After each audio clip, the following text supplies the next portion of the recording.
بسم اللہ الرحمن الرحیم۔ لائف لائٹ میں خوش آمدید۔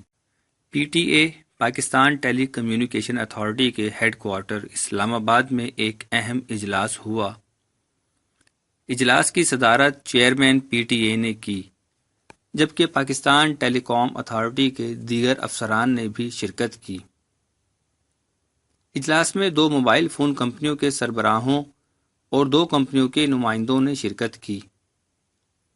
اس اجلاس میں غیر رجسٹرڈ موبائل فونز کو بند کرنے کا فیصلہ کیا گیا۔ اجلاس میں فیصلہ کیا گیا کہ غیر رجسٹرڈ موبائل فونز کو مرحلہ وار بند کیا جائے گا۔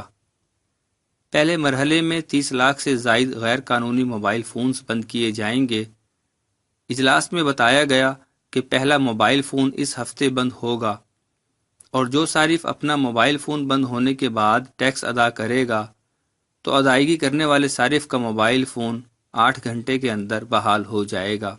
پاکستان بھر میں بیرون ممالک سے کسٹم ڈیوٹی اور دیگر ڈیوٹی کے بغیر آنے والے اربوں روپے کے کروڑوں موبائل فونز بند کرنے کا فیصلہ کیا گیا ہے، جبکہ اس کے بعد دیگر غیر قانونی موبائل فونز کو بند کیا جائے گا۔